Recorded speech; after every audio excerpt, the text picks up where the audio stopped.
परम्परा, प्रथा र संस्कृति जुन कुरा हराउँदै गइरहेको छ, जसमध्ये एउटा हो झाँक्री प्रथा। मानव सभ्यताको सबैभन्दा पुरानो आध्यात्मिक परम्परा वा प्रथा।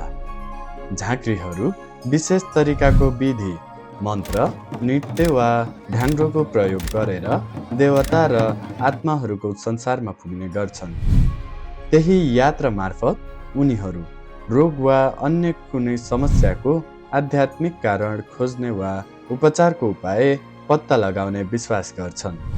यो परम्परा साउनको पहिलो हप्ता सोमबार वा मङ्गलबार पारिन्छ, किनकि यी बारहरूमा अपरिचित शक्ति झ्या निस्किन्छ भन्ने मानिन्छ। झ्या निस्किँदा सिस्नु लिएर हिँड्दा झ्याले असर नगर्ने मानिन्छ। सिस्नु लिएर नाच्दै गर्दा अन्जानमा कसैलाई पोलिए पनि झर्को नमान्ने प्रचलन रहेको छ।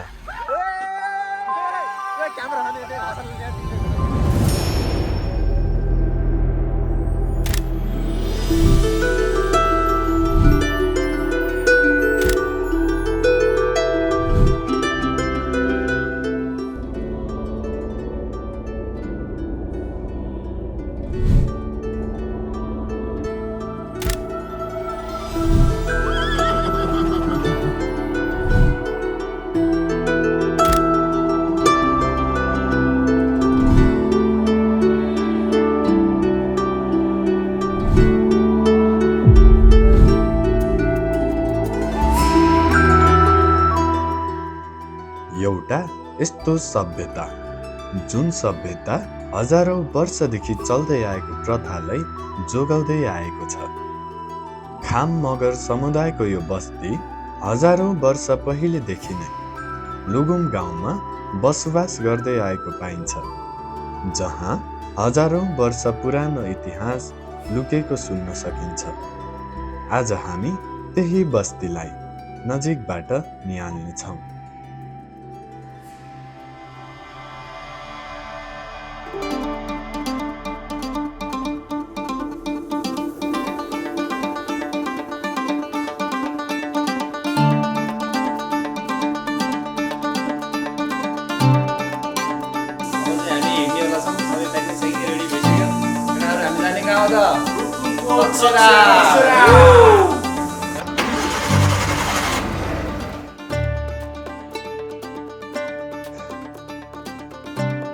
हाम्रो यात्रा गलकोट नगरपालिकाको थकिया बजारबाट सुरु भयो।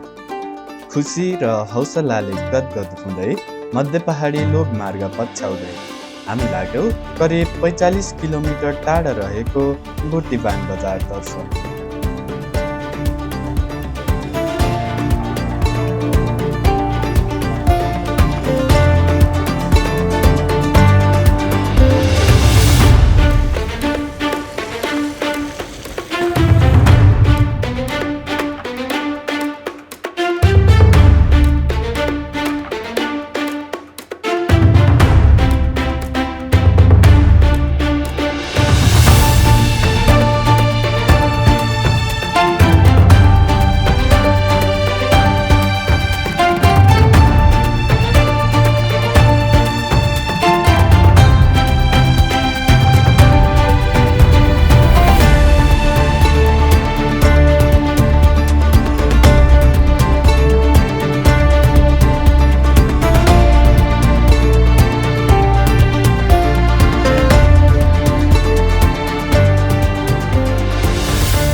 करिब 2 घण्टाको यात्रा पश्चात खाना खानुका निम्ति हाम्रो यात्रा रोकियो बुर्तिवाङ बजारमा।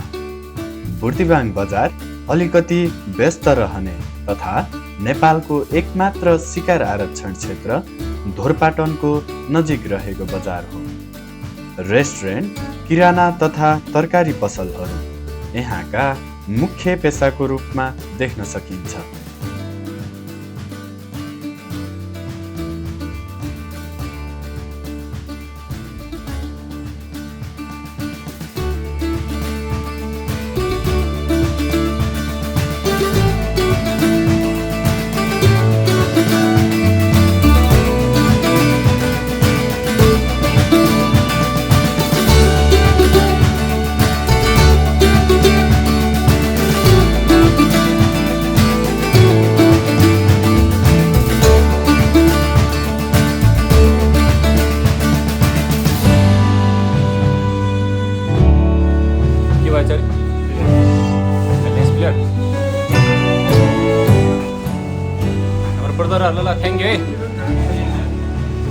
तपाईँको नाम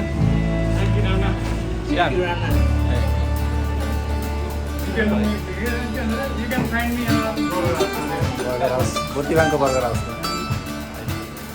हामी चाहिँ खाना खाएर निस्किनु लाग्यो यहाँबाट खाना चाहिँ जस मिठो नै थियो केटाहरूले दामी इन्जोय गर्यो खाना पनि होइन भेज खाना थियो तर पनि एकदमै मिठो थियो गाडी चाहिँ अलिकति साइडमा लगाएको छ कति 10 मिनट जति पार्किङ आइसकेको छ त गाडी ठिक छ अब हामी चाहिँ बुर्तिवाङदेखि बिजी नै देखिन्छ बजार चाहिँ सानो टुक्काको एउटा टक्क बाङ मुनि त्यही त यहाँ चाहिँ ड्रोन उडाउनु पाइँदैन रहेछ हामी चाहिँ अलिकति पर गएर उडाउँछौँ है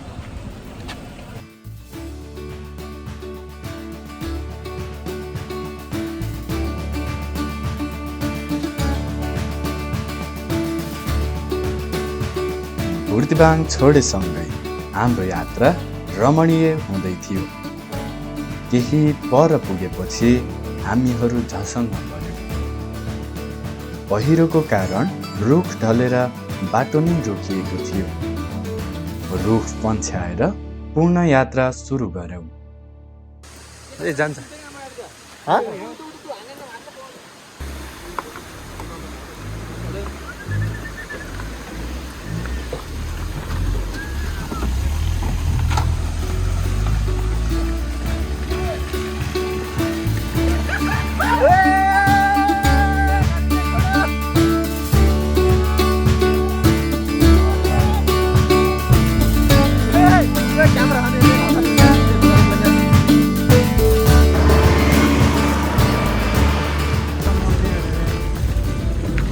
यो चाहिँ पाती हाल्ने भन्ने ठाउँ हो।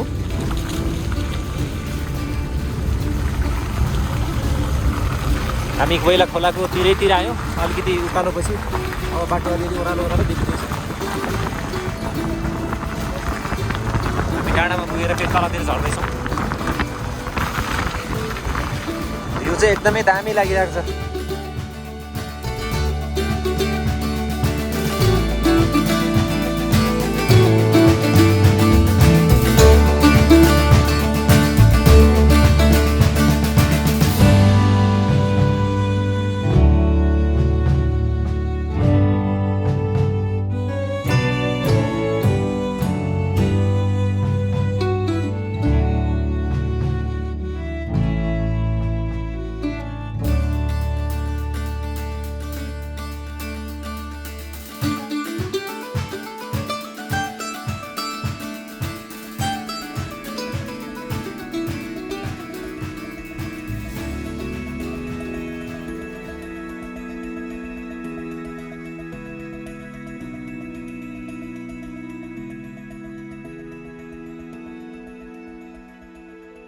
यात्रा सँगै बगिरहँदा सानो पाटन जस्तै देखिने ठाउँहरू हरियालीसँगै पारी पारी कुहिरो लागेको, सुविधाका निम्ति टावर राखिएको, पानी परेपछिको कुहिरो फाटेर परसम्मको दृश्य प्रकृतिको पेन्टिङ जस्तो देखिन्थ्यो। खाजा खाएर दृश्यको आनन्द लिएर हामी हाम्रो गन्तव्य लुगुम गाउँतर्फ लाग्यो। साँच्चै सानो पाटन जस्तो देखिने यो ठाउँ शान्त र सुन्दर थियो, जहाँ मिलनसार बासिन्दाहरू गाईबस्तु तथा घोडाहरू चढ्दै गरेको दृश्य मन लोभ्याउँदै थियो। तर गन्तव्य टाढा भएका कारण छिटै निस्किनु उचित माने।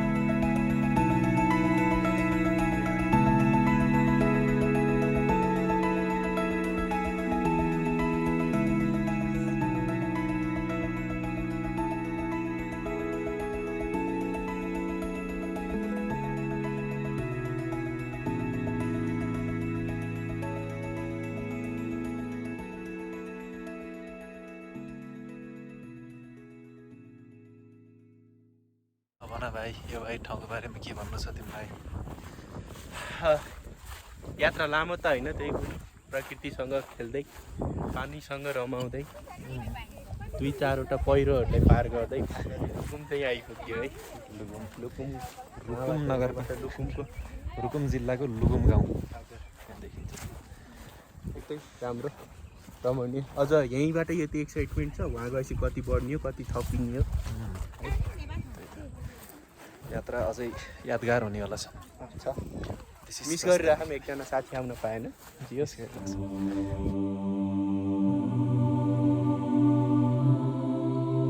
बाटोसँगै हाम्रो मनका खुसीहरू पनि अनुहारमा झल्किँदै थियो। टाढाबाट नै ठुला तथा अग्ला रुखहरूको जङ्गलले लुगुम गाउँलाई लुकाएको जस्तो देखिन्थ्यो। कुहिरो सँगै हेर्दा यो दृश्य साँच्चै अविश्वसनीय बन्दो रहेछ। पुरानो इतिहास अनुसार यी रुखहरू सयौं वर्षभन्दा पुराना भएको भन्ने यहाँको विश्वास रहेको छ।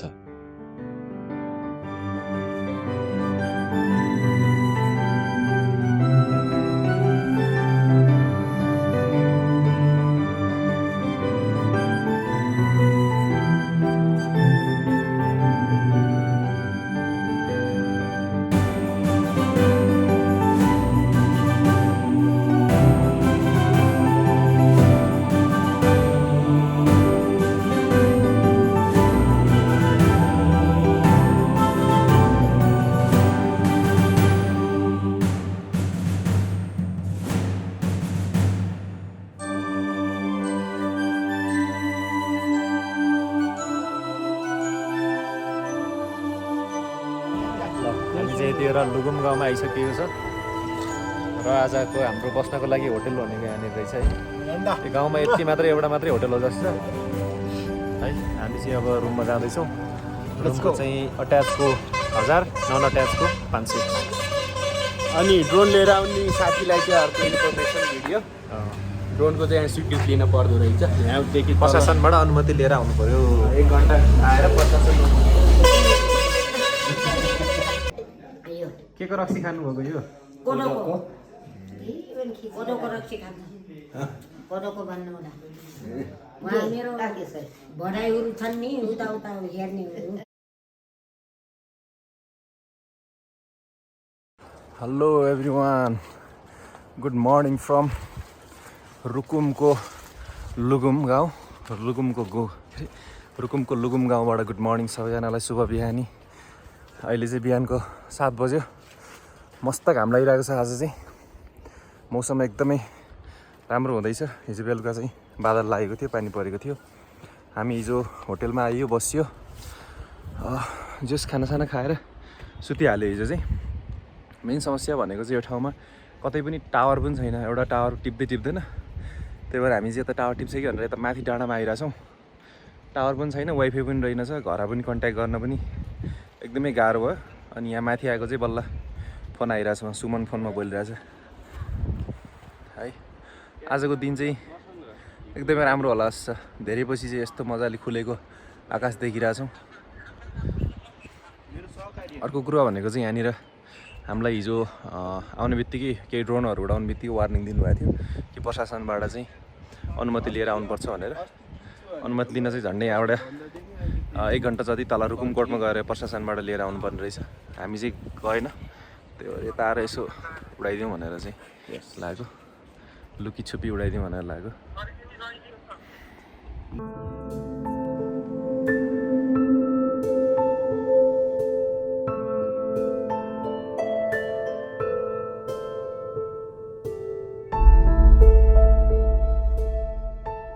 साउन महिनाको सुरुवातसँगै लुगुम गाउँ ढ्याङ्ग्रोको तालमा गुन्जिन थाल्छ। वरपर गाउँका धेरै झाँक्रीहरू लुगुम गाउँसम्म धाउने गर्छन्।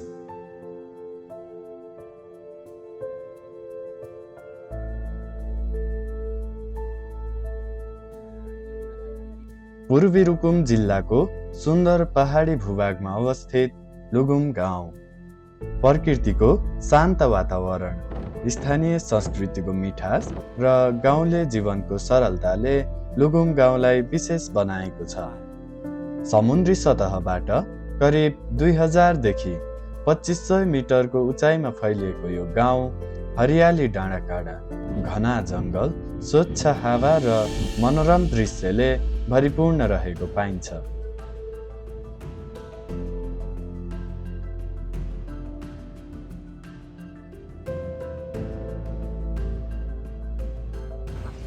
Hello good morning from Lugum. हामी यहाँ पछाडि देख्न सक्छौँ लुकुम गाउँ। मौसम एकदमै खुलेको छ आज चाहिँ। हाम्रो केटाहरू पुरा क्यामेराहरू लिएर सेट भइसकेको छ सुट गर्नको लागि। अब अहिले चाहिँ बिहानको 10 बज्यो। हामी बिहानदेखि कुरिरहेछौँ झाँक्री मेला सुरु हुनको लागि। र आजको हाम्रो प्लान चाहिँ यहाँ झाँक्री मेला खिचेर आज नै यहाँबाट लोकल गाडी लाग्दो रहेछ काँक्रे भन्ने ठाउँबाट। हामी 2 बजेको गाडी चढेर आज नै हामी तकसेरा पुग्ने चाहिँ हाम्रो प्लान हो। हामी आज यहाँ झाँक्री मेला चाहिँ दिउँसो 1-2 बजेसम्म मात्रै खिच्छ होला। त्यसपछि चाहिँ हामी लाग्छौँ तकसेरातर्फ। खाना खाएको छैन, खाजासाजा खाइयो बिहान। हामी चाहिँ एकछिनपछि घरमा के अरे होटलमा गएर खाना खान्छौँ।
सबको हातमा सिस्नो देख्न सकिन्छ।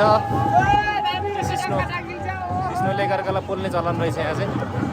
पोल्दिने रिसाउन चाहिँ पाइँदैन फेरि यहाँ सिस्नोले पोलेपछि।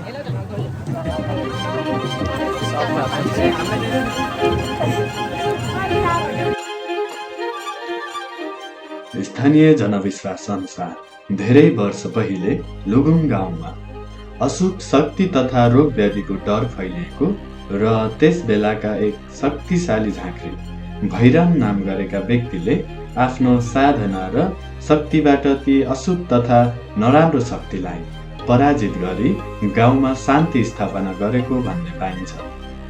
उही घटनाको सम्झनामा आजसम्म झाँक्री मेला मनाउने परम्परा जीवित नै रहेको छ।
मठ मन्दिर, चर्च वा कुनै पनि धर्मग्रन्थको अस्तित्व हुनुभन्दा धेरै पहिले मानिसहरू प्रकृतिमै जीवनको मार्गदर्शन खोज्ने गर्दथे।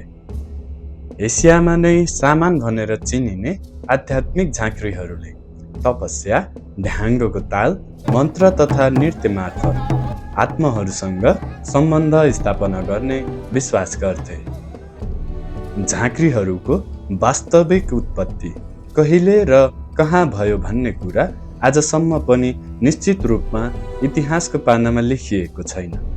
तर धेरै अनुसन्धानकर्ता अनुसार झाँक्री प्रथाको इतिहास करिब 20,000 वर्ष वा सोभन्दा पनि पुरानो हुन सक्ने अनुमान लगाइएको छ। यही कारण झाँक्री प्रथालाई मानव सभ्यताको सबैभन्दा पुरानो तथा आजसम्म पनि जीवित नै रहेको आध्यात्मिक परम्पराहरू मध्ये एक मानिन्छ।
झाँक्रीहरू ढ्याङ्ग्रोको तालमा मन्त्रोच्चारण गर्ने क्रममा स्थानीय बासिन्दाहरू सिस्नो पोल्ने अथवा हातमा सिस्नो लिएर रमाइलो गर्दा यो प्रथा अझै अविश्वसनीय बन्न पुग्छ।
धामी झाँक्री तथा विभिन्न समुदायमा फरक फरक नामले चिनिने परम्परागत झाँक्रीहरू आज पनि देशका धेरै ठाउँमा आफ्ना धार्मिक अनुष्ठान गर्दै पुर्खाबाट प्राप्त भएको ज्ञान, विश्वास र सांस्कृतिक परम्परालाई निरन्तर जोगाइरहेका छन्।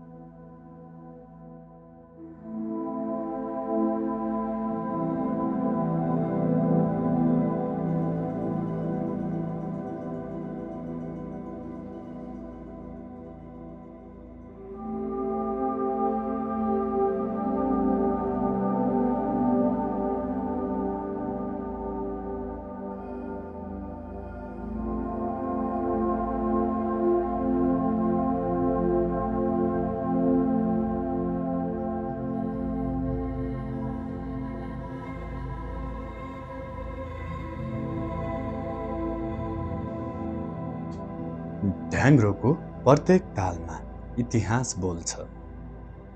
प्रत्येक मन्त्रमा पुर्खाहरूको सम्झना लुकेको हुन्छ। प्रत्येक नृत्यले एउटा कथा सुनाउँछ, जुन कथा पुस्तादेखि पुस्तौँसम्म हस्तान्तरण हुँदै आएको देख्न सकिन्छ। यो मेला केवल धार्मिक कार्यक्रम मात्र नभएर हाम्रा पुर्खाहरूको मौलिक संस्कृति, परम्परा र पहिचानको जीवित दस्तावेज हो। नेपालका धेरै भूभागमा झाँक्री बन्ने प्रथा लोप हुँदै गएको पाइन्छ। समय बदलिँदै जाँदा धेरै परम्पराहरू हराउँदै गए तापनि लुगुम गाउँको झाँक्री मेला आज पनि उस्तै गरी जीवित हुँदै आएको देख्न सकिन्छ।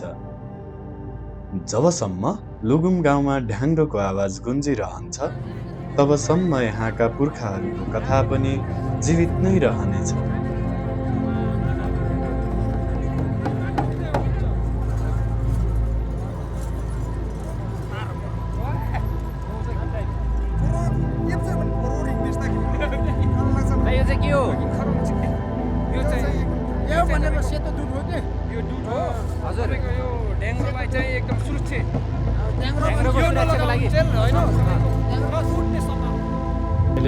बेलुकाको 5 बजिसक्यो। कार्यक्रम त बाँकी नै थियो अझै, तर हामी चाहिँ तक्सेर पुग्नुपर्ने भयो, छिटै हिँड्नुपर्ने भयो। हामी 4 जना थियौँ नि, जान्छ रे यो हामी 4 जना पुग्छ है। तक्सेर तपाईँ कतिखेर जाने? अब जाने 6 सिट छ।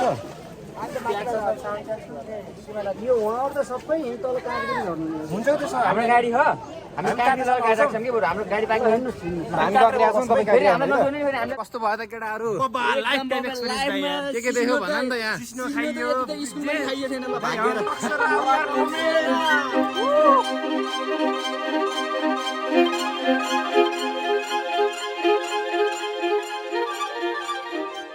बिस्तारै हाम्रो सामु प्रकृतिको पहिरन बदलिँदै थियो। बाटो साँघुरिँदै थियो, मनमा प्रश्नहरू उब्जिँदै थिए।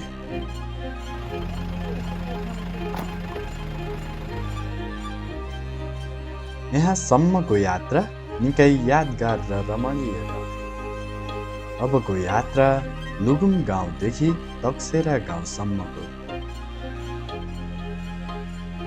हामी जाँदैछौँ हजारौँ वर्ष पुरानो इतिहास हेर्न, जहाँ अझै पनि पुरानो प्रविधिद्वारा नै कपडा बुन्ने गरिन्छ, जहाँ हजारौँ वर्ष पुराना घरहरू देख्न सकिन्छ, जहाँको प्रकृति, संस्कृति र भाषा भिन्न देखिन्छ।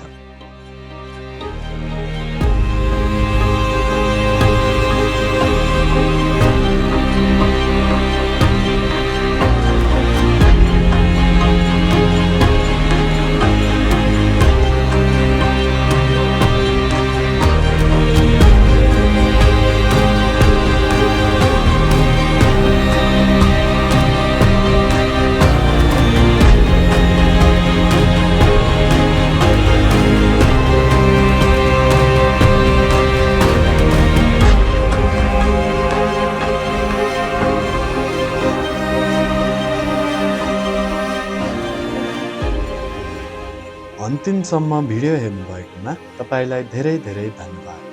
हामी फेरि छिटै नै भेट्नेछौँ अर्को भिडियोमा।